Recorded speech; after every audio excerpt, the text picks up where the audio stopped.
Hello, welcome back once again. So this is section 3 and today we'll be looking at the management of inventory.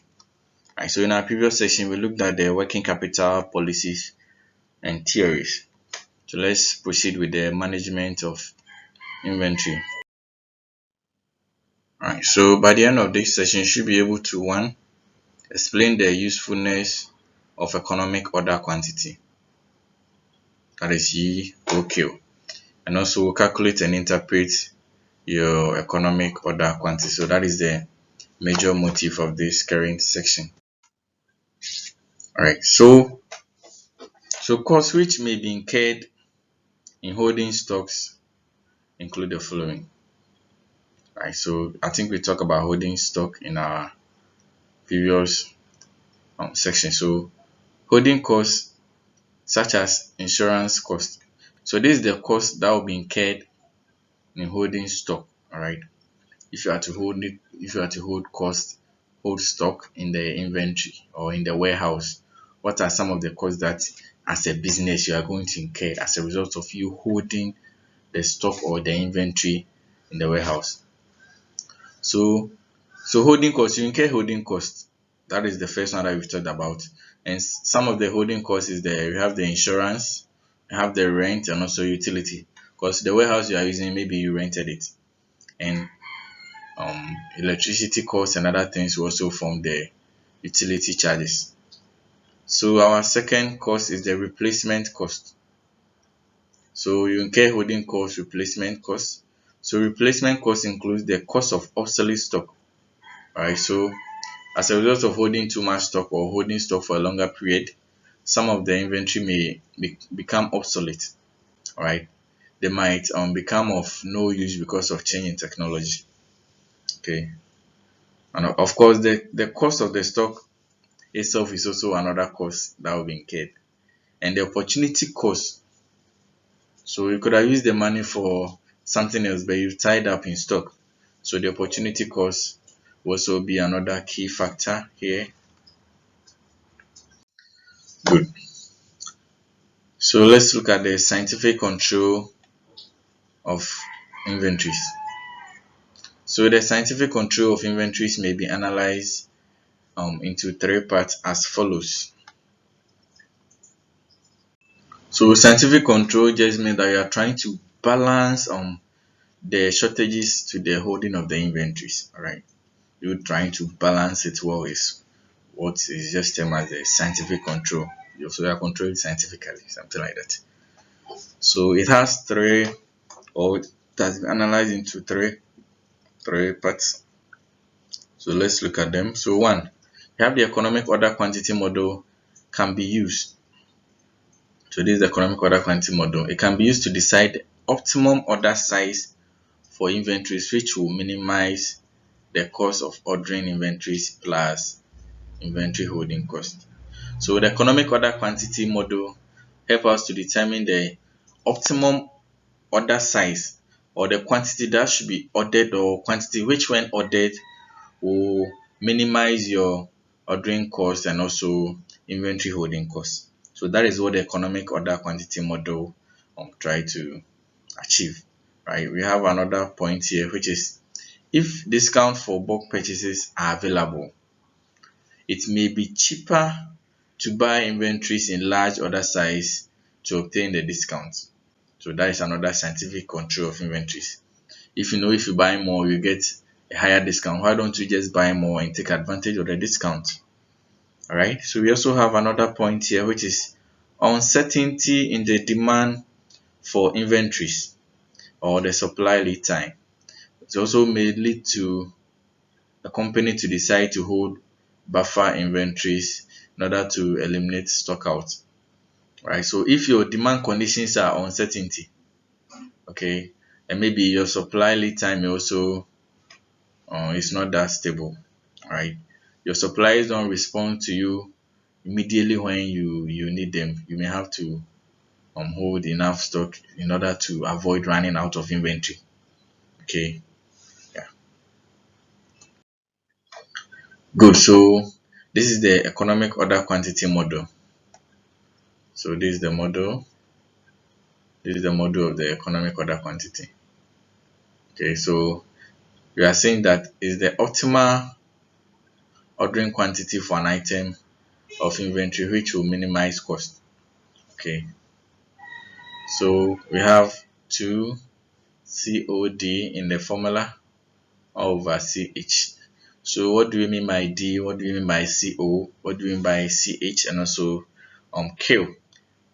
Okay, so let's D equals the usage in units of one period, or the demand. So D represent the demand, right? The usage in units for one period, or the demand.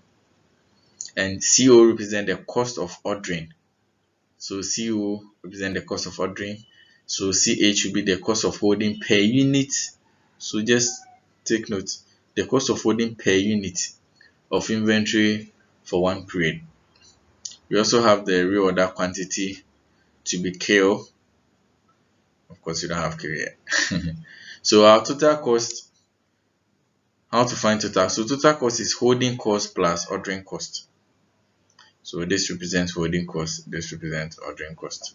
So if you want to find total cost, holding cost plus ordering cost. Right. So let's try with a question or an example, and let's see how you can go about it.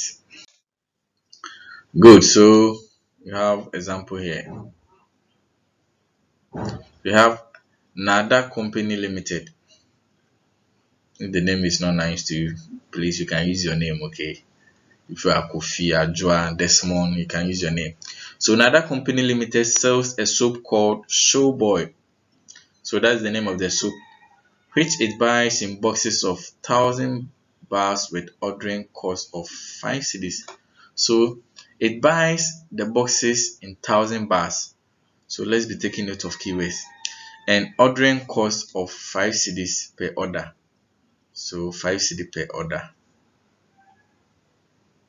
Retails sales are 200 bars every year.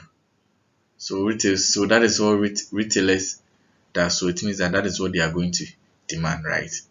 So that is what they sell.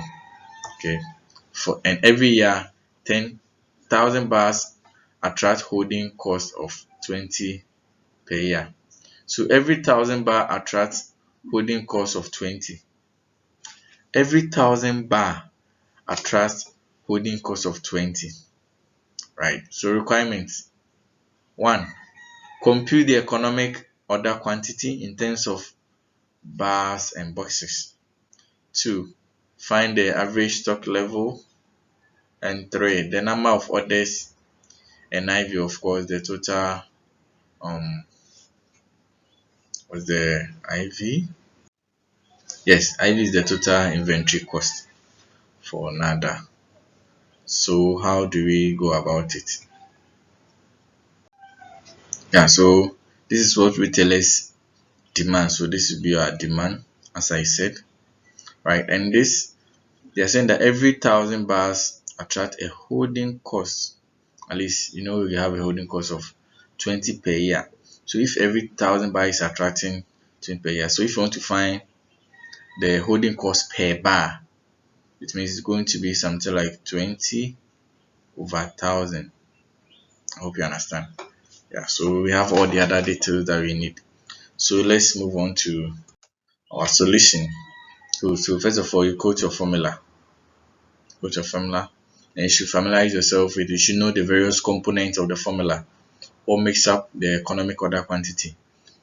Alright, so you have D to be the demand, right? We define D to be the usage in units, or the demand. And CO is the cost of ordering. Our CH is the cost of holding. Okay, so that is all that we need to move on. Alright, so let's see how to go about it. So D was given to be 200,000 bars per year. Our cost of ordering was given to be 5 cedis per order. And our cost of holding, which is, it was 20 cedis for each 1,000 bar. So if you want to find the cost of holding per bar, I think I did that in our previous slide, is the 20 divided by the 1000, and we are getting 0.02. So this is the cost of holding per bar, right? So we can just do our substitution here in the formula, and we are getting 10,000 bars as our economic order quantity. So this is quantity. So that's why I have bar here. We are finding the quantity. So yeah, good. So let's move on. Our requirement 2, we were to find the average stock level. So average stock level. So the economic order quantity is the quantity that we are ordering, all right? The quantity that we want to order. So, or the stock that we want to order. So what is the average stock level? So we just divide the Q. Q is the one that you sold for. So here our Q is equal to our economic order quantity that we sold for. So if you want to find the average, you just divide the Q by 2. So economic order quantity was 10,000, and our denominator is 2, so we are getting 5,000 bars as our average stock. All right, and we also to find the number of orders as well. So the number of orders will be the demand over the quantity. So demand over economic order quantity is the number of orders. All right, so we are having 20 bars to be the order. Okay, so orders is supposed to be in terms of orders, not bars. All right, so have 20 orders. I hope you understand, because we are finding the number of orders. So we have 20 orders. IV, we have to find the total cost. So total cost equals holding cost plus ordering cost. So how do we find holding cost? So the quantity times the cost of holding. All right, quantity times the cost of holding over 2 will give us the holding cost here. And we also have the demand times the cost of ordering will give us over Q will give us the ordering cost. So our total cost will be the holding cost plus ordering cost, and we are getting 200 Ghana cedis to be our total cost. All right, I hope you understand. Good, let's move on. So we also have discounts and bulk purchases. Discounts on bulk purchases. So alright, so I'm reading something here. The solution obtained from using the simple economic order quantity formula may need to be modified if bulk discounts are available. So if bulk discounts are available, we may have to modify the formula, because some of the things may change. Right. So to decide mathematically whether it will be worthwhile taking a discount and also ordering a larger quantities, it is necessary to minimize total purchasing cost, ordering cost, and also inventory holding cost. Right, so the total cost will be minimized at the pre-discount economic order level, so that the discount is not worthwhile. Right, so our total cost will reduce. Purchasing cost, of course, if there is discount, it's going to affect your purchasing cost. It's going to reduce. You are going to pay lesser than on what you were supposed to pay. Right, good. And of course, at the minimum order size necessary to earn such also be taken into consideration. All right, so that is it for the discount.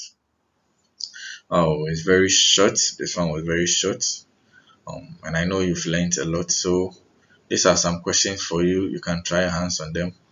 Outline the main types of the course, explain the usefulness of the economic order quantity, and also try your hand on this. We've done it, we've dealt for you, so you can just try your hands on this if you want.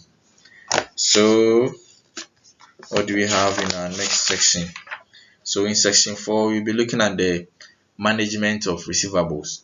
So this current section was about management of inventory. So in our next session, we'll be looking at the management of receivables. All right. So thank you for your time, and I'll see you in the next section. Bye bye.